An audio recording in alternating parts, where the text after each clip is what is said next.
Hi everyone and welcome to Coco Adventure.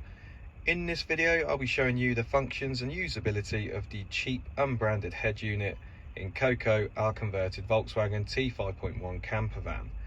As always, our videos are kept short and sharp, no dribble and straight to the point, so here goes.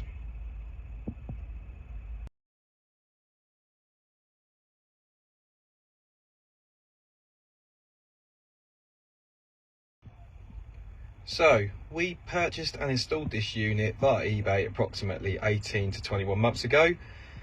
Our decision to purchase a cheap, and by cheap we're talking about £150 head unit, was based on the fact that we'd hemorrhaged so much money into the van at the time, it simply was beyond our reach in purchasing a more familiar Kenwood or Pioneer head unit instead. The main requirement for upgrading from the standard T5 head unit was to have a sat-nav capability. Using a phone with a sat-nav in a hold-on a bracket type devices is not my preference. I simply wanted a big visible screen that was clear to guide us accurately around all corners of the UK. This cheap unbranded head unit was meant to do a job for 12 to 18 months with a view to upgrading to something more expensive, I guess, as mentioned earlier. However, it's been absolutely faultless and still going strong, famous last words, and continues to meet and exceed our needs for everyday life, day tripping and holidaying. As you can see, this particular model, and there are lots very similar on eBay, sits snug and matches the standard interior of the van. Installation was a doddle. I did it myself and it took about 10 minutes. Yes, you heard that correctly, just 10 minutes. The fascia around the head unit and buttons simply clip off. Disconnect the ABS and traction control buttons and unscrew the 4 star-shaped Allen keys holding the old head unit in place. Pull it out, unplug the wiring loom of the old head unit, plug the new loom in, which come with the purchase, I must add, and job done, easy peasy. So in terms of functions, what functions does this head unit have? Simply put, it's touchscreen, has DVD capability, DAB capability, GPS, sat-nav, Bluetooth connectivity, mirror link. I'm told steering wheel control, as that's what's stated when it was sold to me, but I have a peasant spec transporter that doesn't have any steering wheel control function. Single shot CD and a reverse camera, which I haven't bothered to install because I can't be bothered. And I think that's about it. So let's get on with the actual functions of this head unit. So, quick overall summary of what we've got here. The buttons. So at the top you've got left and right to change your tracks on the CD. You've got a night button, so when you're driving on the motorway the screen's not too bright and you can dim the whole thing. And then you've got eject at the top right corner there. Starting from top left, you've got radio, media, phone, tone. You've also got your volume knob and the on and off button as well. You've got your sat nav, disc, menu, setup, and then you've also got another knob which helps you navigate through tracks on your CD or your media, whatever it is you're putting in. SD card there, GPS card there, and that's about it. So let's get cracking with the actual features of each button. So firstly, radio. As you can see, it's fairly self-explanatory.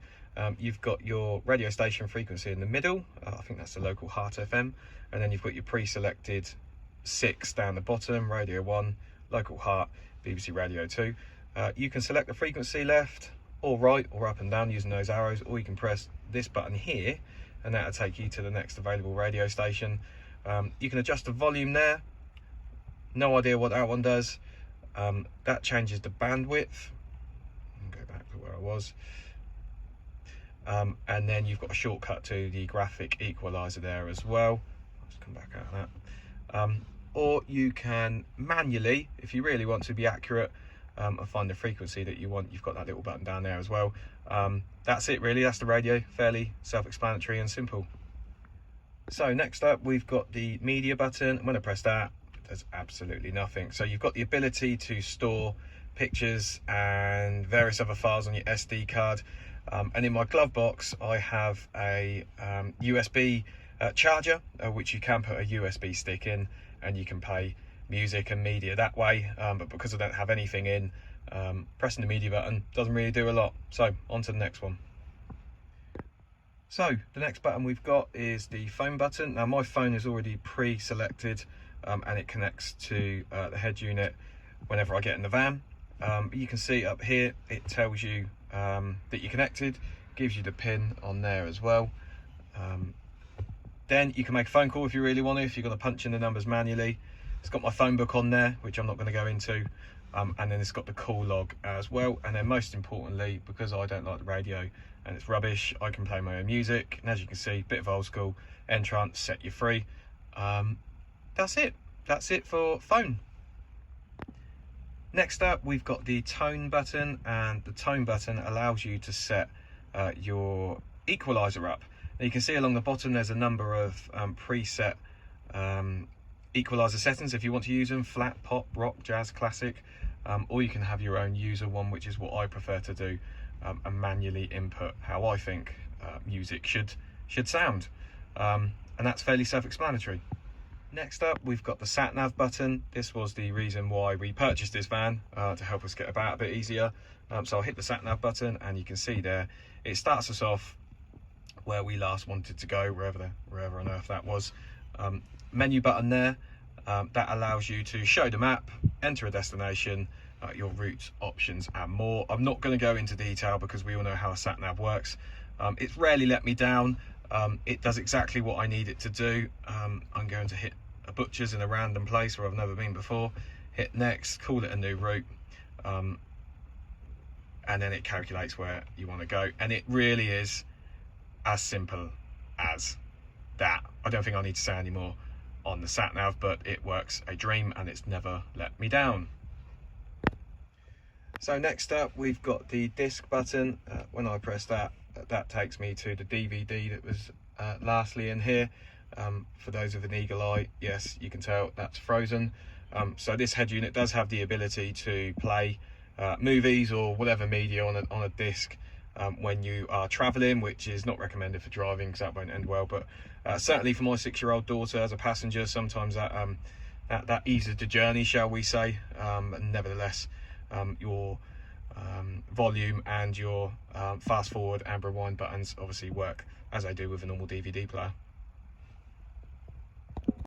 Next up is the menu button. You can see the menu button there, and the menu button basically gives you a load of shortcuts. It's got the time and the date on there, which is useful sometimes, but it gives you a load of shortcuts to the other buttons that we've already gone through.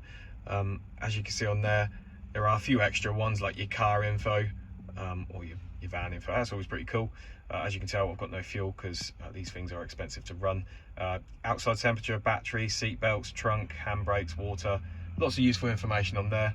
I'll just press back, and as I say, you can see there's lots of shortcuts to many of the other buttons that we've already got on here that we've already discussed about anyhow. Lastly, we have the setup button. The setup is basically everything else that you'd expect on an electrical device that doesn't already come under the buttons that we've suggested. So you can change the wallpaper, the logo, you've got your common settings, your display settings, your equalizer, steering wheel controls, which I don't have, video and Bluetooth settings, navigation, language, RDS, date, time, and about, and that's it on there. So I'm not going to go into everything like I have done on the other buttons, but that gives you everything else that we haven't really covered, all your small settings that you do to personalize your electrical goodies. So the only last couple of things to mention, we've obviously been through all the buttons, is on the back of this unit there's the ability to plug in 2 USB leads. I've got one that pops through the side into the glove box, and that allows me to charge my phone at the front here in the cab, and the other one is plugged into my dash cam. It's quite useful, to be fair, that you've got 2, and it means you can tuck away the wires underneath the trim and the dashboard so they don't get in the way. So my overall verdict, what are the pros? Price, 150 quid, ain't going to complain about that. Sat nav is spot on. Bluetooth connectivity, so I can play all sorts of music from my phone, including Spotify and YouTube. It's got a DVD player for the little one, and the screen is nice and big as well, and it's good. It's a good picture. Cons, it's not the latest head unit on the market. It doesn't have things like Apple CarPlay. However, on the balance of cost versus function and meets my needs, I can't fault it. Hopefully it lasts another few years. It's been in there for about 18 to 21 months. If it lasts 3-4 years and then it goes bang, I'm quite inclined to buy another £150 head unit instead of spending 700 or up to £1,000 on a Kenwood or a Pioneer. Unless someone can persuade me, then I will probably stay with these so-called cheap, nasty, unbranded Chinese head units for the foreseeable future. Thank you all for watching.